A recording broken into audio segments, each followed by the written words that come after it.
हई घटिया समधिनिया उलारे हमरा बेटी के भदेन देला तो ए घटी समधी आई तार गोच देना बेल का बार ले बोझे से अब करो तो होछियो तो के जन्मा का बाते कोई नहीं कौची पाप कैली माई 10,000 तिलका देले बड़ी खाती हमारे के निकाल देले निकालाऊं करे के का 1 लाख देब हो 1 लाख देब आ हमर लड़की घर में रावण रहे नहीं घर में एक चलते जल्दी जल्दी बियाह करनी पैसा ले ई का कहते तू रे करे अपना बेटी के बारे में कोई अच्छा मातारी बोले ठीक है ना कोनो बात बोले तू घर में रावण मत कह काहे ना कोई इतना दिन से कहत नहीं नहीं और में कोगो संग सूतल कोगो लड़का के हम केहू से ना कहनी कैसे कैसे त बियाह करनी अब खेत बन के रखनी छिनरी समझिनिया कोते पैसा से धीरे न के पैसा से धीरे न के माई रे जन बतिया कहत ना आदमी सुन छिनरी तो भगत स घती एगो हम रही आय तो चाचा भी सुध गई तोर पापा के भनके ना लागल ना घटी तू कसन काम कइल ई बतिया जाके हमर ससुरवा कहबी ना त तोरो पहले उनका दुआरे पर आज हक के ना निसाया उठा के तो करे छी ना उतारे छी ना जाना तारी माई तोर दहेज के कारण ना हमरा के अपन मर्द भी ना सीखे देली के कारण हमर लड़की के शासन दिहन छी ना रो ओइ जे नाम को नोचा नोची कनी ना तो कोई पटाई समझिया छी ना के पटाई पहले बात सुन ले हम निक लागते कि नहीं निक लागते कि नहीं जे बेटी के बियाह क के हम ही समधी बना तोर सास तब तोरा के हम लाख ले से ऐसे होला आय तो फरियाल जा तोन के पटावे जा तो चल छी ना चल माई बारी हम ही ना जन्म कैसे कैसे का करे के बा अपना दिन हो गेला शादी के एक बार पलंग ना गच कइनी है पलंग गच कर रहल में गच कइले पर वो का मन करी गच कावे में हां का गच उतना दिन से तो कुछ ना रोक टोक करी ना बनन ना छन होते भी आ दू दिन में छिनारा बगेत देला फरियावा न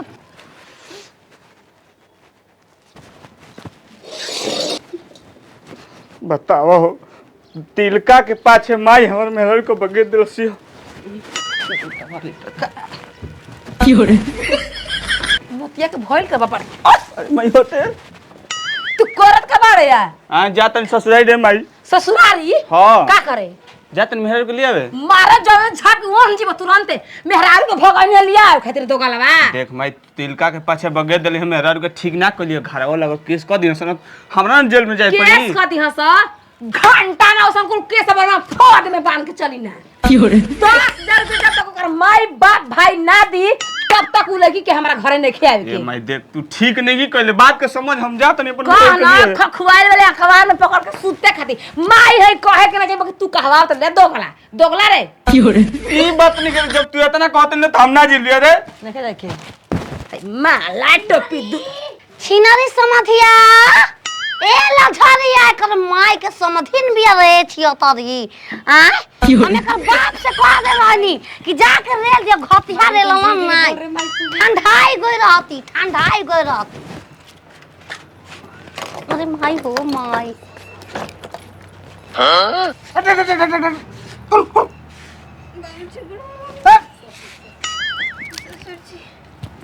समधी कोहे कि ना चाहि त के गार में झुला ले भगल जैसा घटिया हुआ हम लाइकी छोछूत में बिया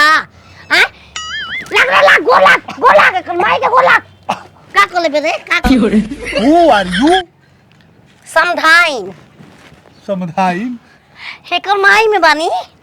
आई कहां से आ गेलियो कनिया हो मौ गइबे रे भेलुआ हां 2 दिन हम लाइके एजा रहल हे ही पशु के गच कइले बालस तो मिल जुल में आय अब तो बहुत दिन के बाद बैला दे में बाल हां राउर परिचय का बा पची रहे कपिया पर लिख ले बन रे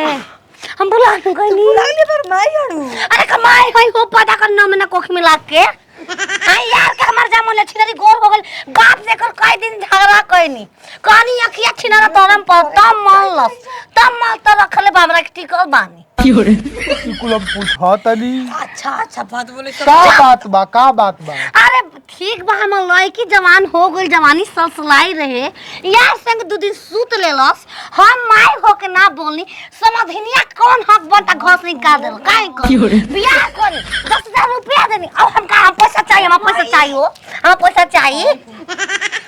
रोवा काहे खाती आइल बानी बोली समझी के बोला दी। हमार बेटी के राखो ना तो हम पैसा दो हक के जब साया में हुआ हो जगे दुआ दे हमार हुकूमत ना चलेला, हम जोरू का गुलाम हई। तू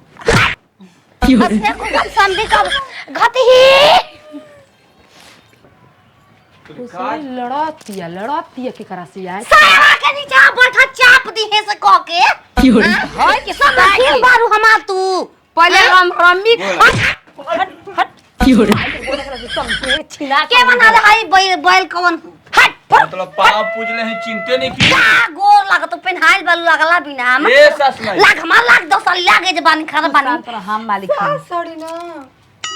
का हो घटी का हो तू ही सुते खाती पैदल दलु का अरे संगवा घोसड़ी तू ओकरा सुताई नहीं खटही हां सुताला हम कॉल कोई सुतल में पकड़ाई बिया लेकिन हम को देनी तू माफ कर द दूध के धोल बाई को आरी चेक करब एको आरी चेक करब से ए सिस्टम सस में भांगम की अपन निकाल भातारा से बियाह कइल तो चेक क के बियाह खुद कइल चचवा के रखले बनी त ये बजा गंदा खानदान में के लगी ने सस भाई का कहतनी चुप छिया तोरा पैसा दस नंबर के जाई हम 20,000 करार है तो 10,000 में तू कैसे बियाह करे तब 10,000 रुपया दा फोन टांगल के जाई घरे जा अरे करब घोसड़ी फोन करे तो पहुंचा दे घर आए फोन करब उसना तू निमन तार भी फोन को ब्लैक डाल देबे लारी समझाने ओय हग फटस हग भेजे रे काहे खाती ए सस में लेटरिंग हाथ दुआरिया ए तो हग के जाई हम काले बाबा हम रानी हग के ए भोसड़ मुहार पे हक दे हम तू हग जेम गरिया बाबू काट ले दाते हग तू ना हट जा हट हग रे देखी शांति चुतरे पे मार भी एक तू हक दुआरिया हक खाती बा कुल चीज हल हो जी कुछ ना होई हर ए जगह में लगे हॉल बल चलावल बिया लड़ाई करे खातिर लोग समझौता करे खातिर के सब समझौता ए छिया तोरा जगह सुतल में माई पकड़ ली खुद अपना मुंह से कहते घुसड़ी झूठ बोलती है मैं हैं? झूठ बोलती है सच के जानो है सचे ना बोला हम एकदम कवन कुमार लड़की रखले नहीं करे कुमार साफ पानी के पखारल बालू बेटी के असलियत खोले तरू है जा खोलम नहीं झूठ के नहीं पलिस्ता रखो हेले यार हेले समझा देखो रखबी सकी ना रखबी सुरक्षित हम रखब पैसा दे पैसा देबी त तू रखाई रखबे हां हम साथ में 10,000 रुपया रखा देबी तब रखाई 10,000 रुपया हम गोरियम बा दे गोली ले लीजिए 10,000 रुपया के रोज दारू पी के मुंह देवे नहीं रे रावी तो दे कहीं दे एक छुआ हां ई त फीदा हो गया ये कैसा एहसास मेरा दिल तो लुट ही गया लुटवावा तनिया बे है आपकी तार अरे समझी तो रखम ना रे मने दहेज के बारे में त फीदा होता मन आय फीदा होता है छिन आखिए फोड़ दे आखिए फोड़ दे तार बेल में जानते अपना पावर बा रख लो आलो देखे काहे हंगामा करते हैं देखिए हम केने गया एगो चम से नजर के सामने जिगर के पास कोई रहता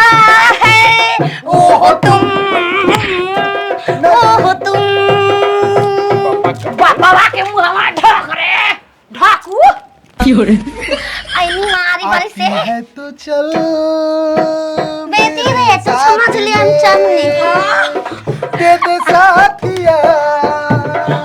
घोटी ने मजा में हाथ में ए सस में मुजरा का के अपन लड़की के पैदा कर रही हो पसले है मुजरा तो का बाप के बेटी ना हुई पक्का बाप ना भी जा है, चचरा के रखती कहल ई भोसड़ी से हमर जिंदगी नरक हो गइल बा। ई कही कि ये जी है जी होगी तब होगे के बाद कौन बोलता माऊ माऊ रे औरे बानी को जब से हमको छुअले बानी और जब से हमके छुअलू हम ता तर गइनी बिना गंगा में नहैले हम मरे बस ले का करतलो हो कोई उम्र में तू सास में आओ चले हम चले करना बेटी भी माई छेतर बेटी छे लेके तू घुस घुस दो गाला हमके ना चाहिए तिलका धई हट हट मम्मी जी अपन हाले मम्मी माई के छोड़ा हो चढ़ाओ बन